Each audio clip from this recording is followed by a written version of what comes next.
Hi, this is Silverpaw Reads, and today we're bringing you another episode of Sontails Dreams Come True. Remember, I do post links to the story down below, so if you'd like to read along or read yourself, you can always click on that. Also, another reminder, please like the video, leave a comment down below, subscribe if you haven't already, and maybe share the video around with some friends if they want to listen to some cool fan fiction. Anyways, let's get started with Chapter 23, On the Other Side. Tails strained to open his eyes. The pounding of his head caused him to wince in pain. His drowsiness and confusion caused the room to spin around him, blurring any images to make it impossible for the uncertain fox to make out where he was or what was around him.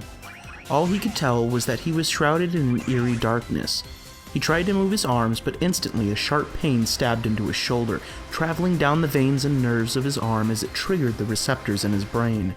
Tails cursed, sending his other arm to apply pressure to the wound out of instinct. Slowly, Tails' memory began to return to him as he remembered running away from his friends. He remembered Cream giving him up in the animosity to which Amy showed him in her relentless pursuit of his destruction and death. That's when the memory struck him, much like the bullet itself had hit him. Tails brought his hands up to his eyes, squinting through the darkness and subsiding dizziness to see if there was any crimson liquid staining his golden fur. He saw none.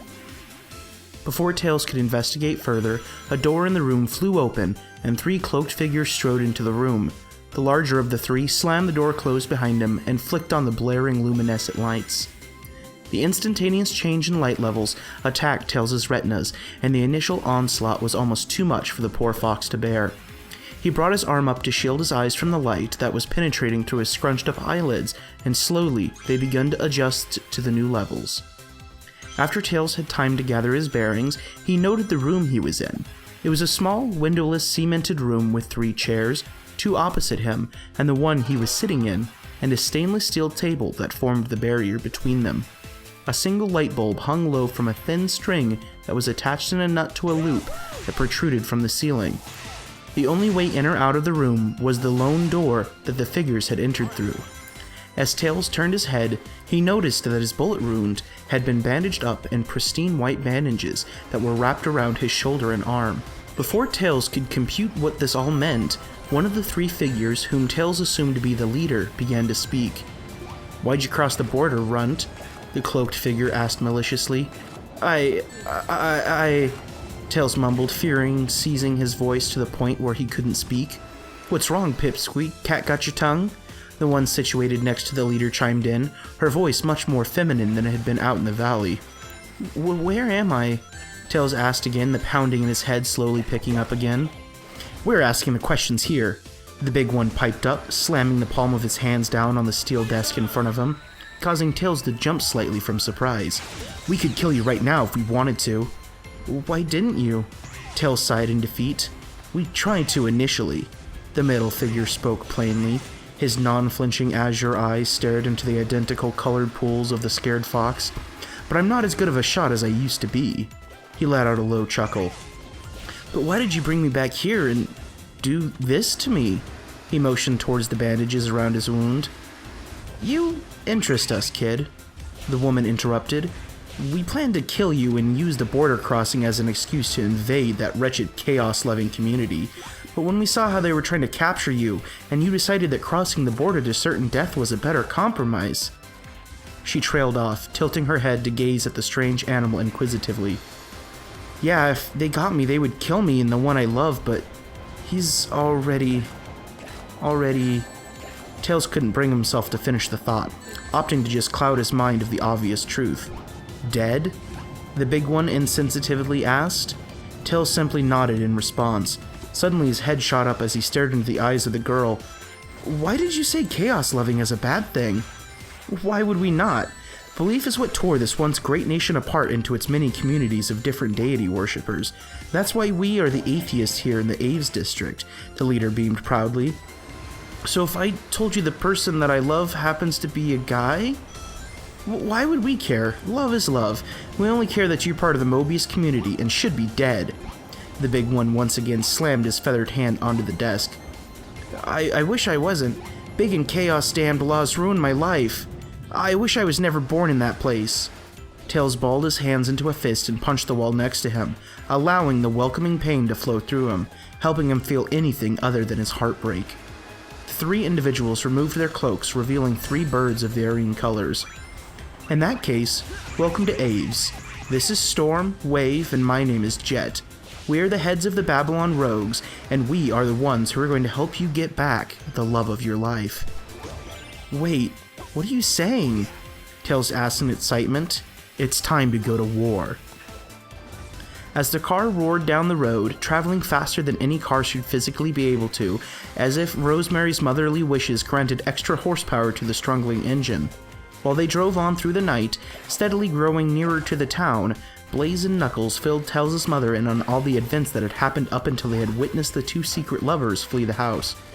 How did you kids know to find me? Why didn't you assume that I wouldn't be like Sonic's parents and want them dead too? Rosemary asked as the gravelly road slowly transitioned to a paved cemented one in which the wheels had an easier time driving on. We were at his funeral, Miss Prower, Blaze mentioned with sadness evident in her voice. We know what happened and how you denounced your faith. We assume that since you didn't believe in chaos, that you wouldn't believe in that. Love couldn't be between a man and a woman. Knuckles finished their joint explanation. Rosemary allowed a brief smile to cross her face. I'm glad that my Tails has made such nice, smart, and caring friends. She looked at Blaze in the rearview mirror. Blaze returned the smile before casting her gaze back down at her shoes. I just wish I could have been a better mother, Rosemary sniffed, tightening her grip on the steering wheel. Don't say that, Miss P. Knuckles placed a hand on her arm to console her. You were a great mother that any boy would be lucky to have. No, I wasn't, she reacted in an outburst. He was in love with Sonic, doing things with his best friend under my nose, and I didn't even notice. I should have been there for him. I could have helped him through this difficult time. She began to sob, straining to see clearly through her tears, yet refusing to slow the car down. Blaze and Knuckles shared an awkward glance, searching each other's eyes for a solution to help cheer Rosemary up, when Blaze jumped with a start.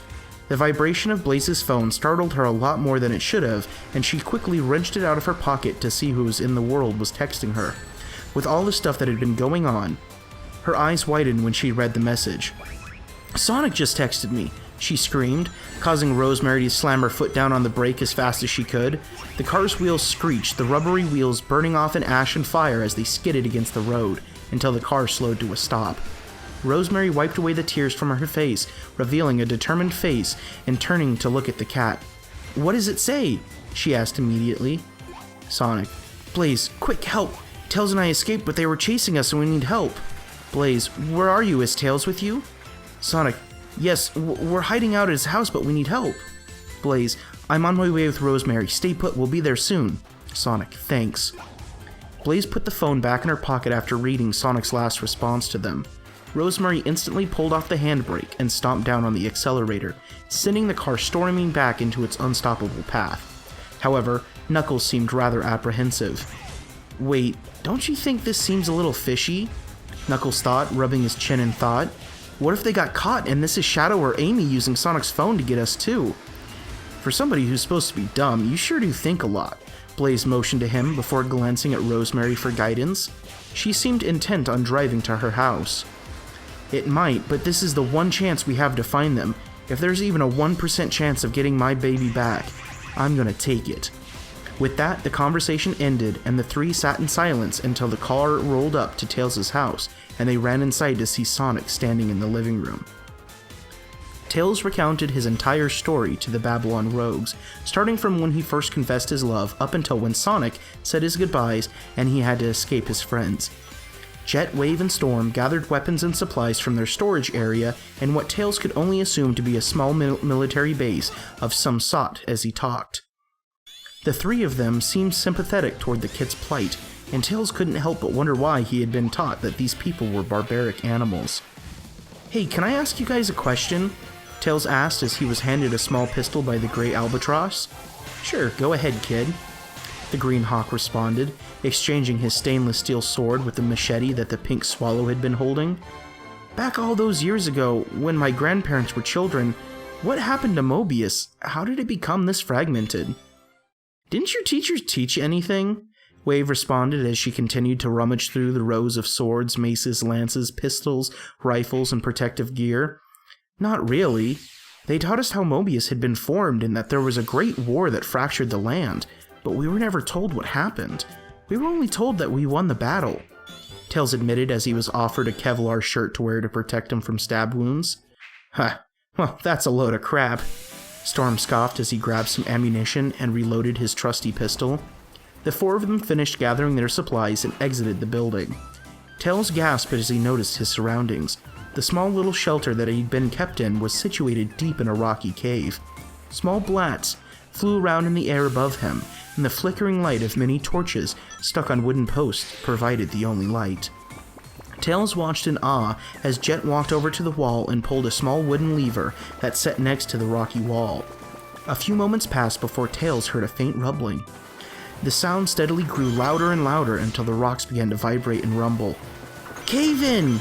Tails screamed in fear as he shielded his head with his arms and scrunched up his face, waiting for the pain of large boulders collapsing in on him. He waited for his impending doom, but it never came. Instead, all he was greeted to was a chorus of hearty laughs from the Babylons. Tails opened one of his eyes to see the three of them smirking at him, their arms crossed. "Come on, you little baby," Storm chuckled. Tails looked upwards to see that an opening was now where the rock once stood. The illumination of the moon crept inside the cave, expelling the shadows further into the cave. The switch was to move the fake rock wall. We wouldn't go to all this trouble and fake out just to kill you now. Wave laughed as she strode over to the fox and patted him on the back, encouraging him to walk forward. Tails stepped out of the cave and noticed that he was back in the valley where he was once shot, right next to the border between Aves and Mobius. He scratched his head in confusion, but without having to ask, Wave answered his question. "We set up this little place to make sure that no unwanted Mobians get past the border without getting a little taste of our lead. How do you think we saw you guys coming?" Wave laughed again as Tails gulped. "Come on, let's get going. We have a long walk ahead of us, and I don't want to spend more time than I have to in this rain. I'll give you a little history lesson as we walk," Jet decided as he slung his rifle over his back and set off. There was a slight movement of pause when they got to the white line as the three thought about what crossing the border really meant. However, when Tails crossed it with no hesitation, Storm stepped across, not wanting to be outdone by the little wimp. Jet and Wave slowly followed suit, and the four of them traversed the path that Tails had run through not hours earlier. For as long as Mobians could remember, they had lived in peace and harmony. All different beliefs were welcomed and accepted by all of the inhabitants of the once great continent. We learned together, we ate together, and we fought the invading nations from across the great seas together. We were united as a one. Then one day, 100 years ago, two of the most influential people in all of Mobius came out publicly. It turns out that the two famous singers, Nicole and Mina, were romantically involved. There was an instantaneous outlash and riots throughout the streets. Two people of the same gender in a relationship was unheard of at that time. The sacred bonds of love varied quite differently between the different religions and beliefs of the people, and the notion that two of our most famous celebrities being gay shocked the whole nation. Fights broke out between people, and it slowly spiraled out of control. Influential leaders in the different religious communities rose above the ashes and began to create armies of their own. This lasted for almost 10 years, and over half the population of Mobius was killed, with thousands more seriously injured. People were afraid to leave their homes, fear controlling their lives. Then one day, 90 years ago, one brutal individual made his presence known. Large the Cat. The grandfather of that cat who is the priest of your town gained control of the army of chaos, killing their previous leader. He used their belief and fear of chaos to control their emotions and gather up more supporters than any other army. Slowly, he began to force back those who opposed him, my grandparents included, into small sections of Mobius. We needed to make a difference. Our relatives couldn't sit back and watch this one man take over the entire world by taking advantage of a fractured period of history.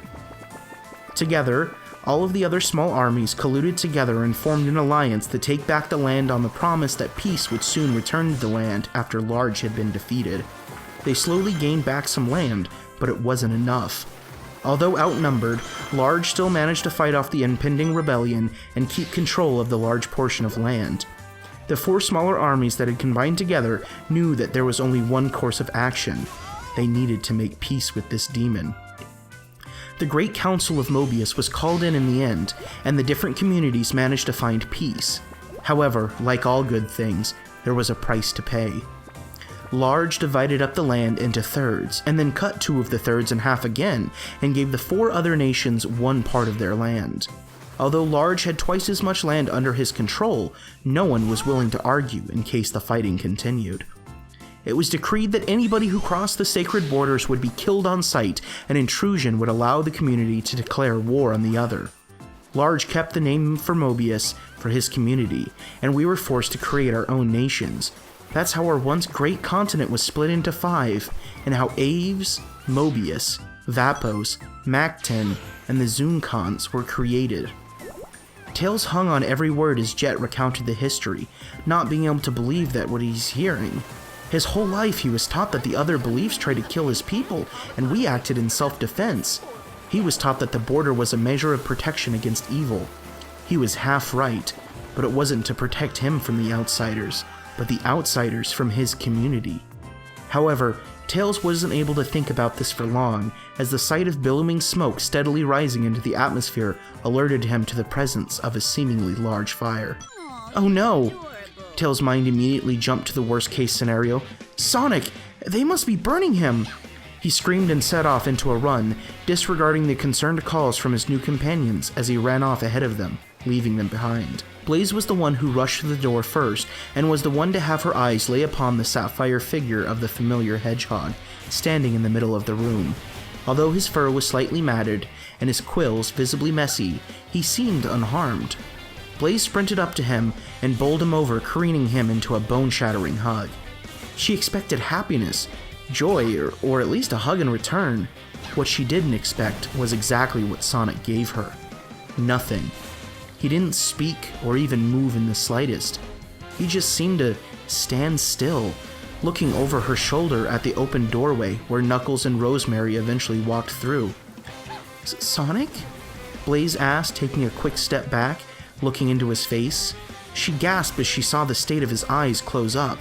The white parts of them were bloodshot, with the veins visibly moving through them. There were dark sags underneath him, and when he finally spoke, it sent shivers down her spine.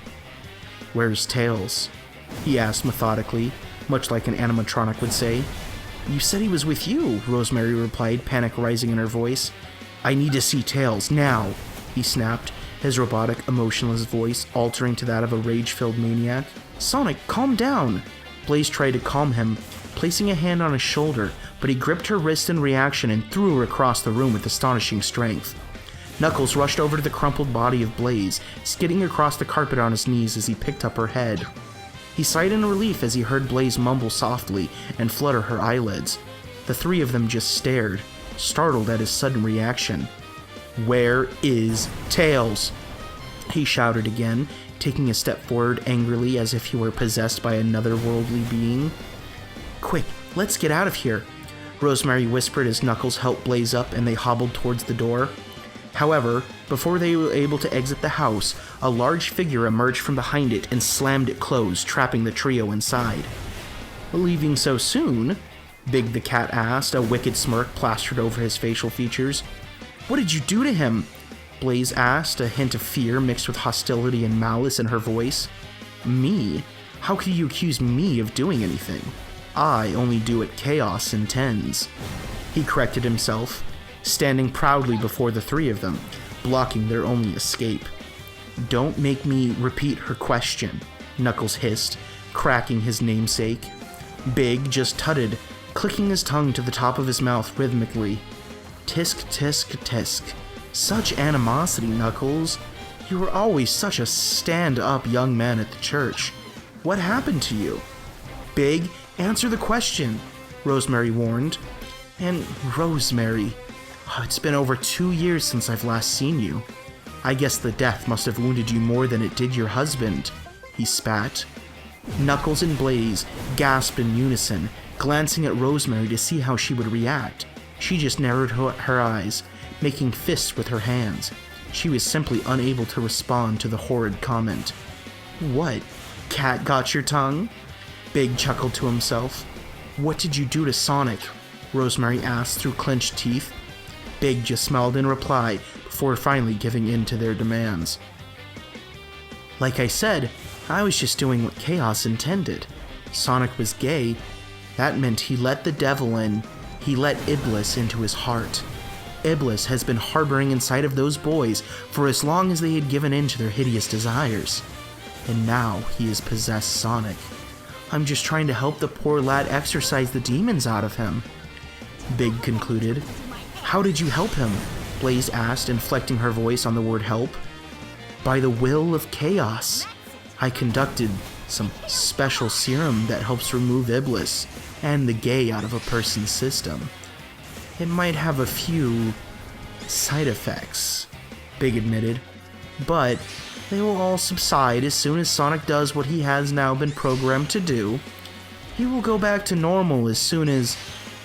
Big trailed off, reveling in his brilliance. As soon as what? Knuckles asked. As soon as he kills the one that Iblis forced him to love. Once he takes the life force of Tails, he will return to a healthy, normal boy again. You've gone mad with power, Rosemary bellowed, taking this opportunity to run up to him and jab him in the stomach with her fist. Big stumbled backwards, but before he could react, she sent another uppercut to his chin. Big rose his head to stare at her, wiping the trickling stream of blood from his lip. You just don't understand because you gave up your faith. You let Iblis control you just like the others, he hissed angrily. Oh, Sonic, this lady right here, can't you sense it? She shares the same blood as Tails. He gestured to her, standing back slightly. Tails? Sonic tilted his head slightly, narrowing his eyes as he looked at her. She swallowed deeply. It was as if she was staring into the eyes of Iblis himself. His once vibrant shade of emerald was as black as the night sky, surrounded by a crimson red. Without warning, Sonic lunged at Rosemary, knocking her to the ground and pulling out a concealed dagger. Sonic, no! Knuckles and Blaze screamed as they watched him pounce on the unsuspecting Rosemary. Sonic, it's me! Rosemary begged, throwing out her arms in defense, blocking the dagger. She pushed back against Sonic with all her might, but the dagger slowly fell closer and closer to her neck. It's Rosemary, Tails' mother. Don't you remember me? Sonic seemed to pause for a split second, like something in his brain had connected, but it didn't last very long. He shook his head and bared his teeth. You're not Tails, he mouthed angrily before dropping the knife and standing up. I need Tails. She shares the same DNA. Surely she's good enough. Finish her, Big commanded, pointing to Rosemary, who was still lying on the floor in too much shock to move. Blaze and Knuckles stepped between Sonic and Rosemary, blocking his access to her in case he tried to assault her again. She isn't Tails. Where is Tails? Sonic eyed Blaze angrily, foam emerging from the sides of his mouth as he began to rage. Ah! Rosemary screamed. Blaze and Knuckles quickly spun around to see a knife protruding out of her heart. Unfortunately, while Blaze and Knuckles were focusing on protecting Tails' mother from the bloodthirsty serum-crazed hedgehog, they had completely forgotten about the psychotic cat behind them. Big, infuriated by the way Sonic refused to kill Rosemary, bent down and retrieved the knife that Sonic had dropped and plunged it deep into the fox's stomach. It pierced her heart, and she let out a pained scream. Blaze dived to the floor, not realizing her mobile phone flew out of her pocket and skidded across the carpet to the corner of the room. She scooped it up, Rosemary's head in her hands, while Knuckles ran into Big, knocking him clean off his feet as he collided into the wall and slumped over. Rosemary, stay with me. Don't die. We can get help for you. Blaze spoke frantically, trying to conceal the tears that began falling down her face. Blaze, please, find Tails. Protect him. She coughed up blood as the life began to drain from her face. You're a wonderful woman, Blaze. You've been a perfect influence on my son's life. Thank you. Please, promise me. Help him. Help Sonic. She coughed again as her eyelids fell shut and her muscles grew limp and her body grew cold. I promise, Rosemary. I promise. Blaze repeated as she laid the Elder Fox's head down gently on the ground and turned to Sonic, who had just been watching everything unfold. Blaze prepared her words, ready to berate Sonic with every hurtful, spiteful profanity she could muster, but the sudden ringing of her phone snapped her out of a short-lived rage. Both Sonic and Blaze whipped their heads to the phone, but try as she might, Blaze wasn't fast enough. Sonic quickly dived across the room and picked up the phone, swiping it open and listening as the voice on the other line spoke. "Blaze, quick, I need your help." It was Tails. "Tails, where are you?" Sonic replied. "Sonic, is that you?" The voice replied. "Yeah, it's me. Tails, I've missed you so much. I love you, buddy. I gave the others a slip, but I don't know how for much longer. Quick, tell me where you are," he said into the mic. All the emotionless language was drained from his voice, and the old, concerned and love-filled voice of old Sonic was back. However, his face showed that an evil menace was still smiling wickedly at Blaze, who was too disgusted to respond. She couldn't believe how genuine he could sound, knowing that he only planned to kill the fox. "I'm at the remains of the park, He spoke, but Sonic quickly hung up the phone and broke it under his foot. "Sonic, don't!" Blaze warned, but Sonic sprinted past her and opened the door. "You're just too slow," he said before closing the door behind him and sprinting off into the night. Bloodlust controlling his thoughts and boosting his energy as he sped to his destination. "Knuckles, come on, we need to save Tails before it's too late," Blaze warned, wrenching open the door and running into the night, trying desperately to catch up to the speeding hedgehog, but to no avail. "They will die before the night is over," Big scoffed, laughing like a madman. "Not if I can help it," Knuckles replied, punching Big in the face as hard as he could. Big fell to the floor, unconscious, as Knuckles rose to his feet and followed in step behind Blaze as they ran through the stormy night. Tails' eyes misted over from sadness as he cast his gaze upon the source of the billowing smoke that he had seen from afar. Jet, Storm, and Wave had lost him through the winding streets, and he stood alone, glancing around at the ash-filled, barren land where his park once stood. The one place of solace. Tails' home away from home. The place where it had all happened. It was nothing but ash. Tails glanced up, letting the heavy rain soak through his fur as he discovered a newfound determination that he didn't know existed within him since the musical fiasco back many months ago. He fiddled around in his pocket and pulled out his phone, dialing the only number that he could think of, Blaze. After a brief conversation, Tails was asked where he was. "I'm at the remains of the park, He tried to finish his sentence before he heard a loud, deafening crack as the phone line went dead. Sonic, are you there?" He began to yell frantically into the microphone, his mind automatically thinking the worst again. He was just about to turn around and sprint out of the park when he saw the blurry outline of a blue streak grow steadily bigger on the horizon, until suddenly, Sonic ran into the park, vaulting over the fence.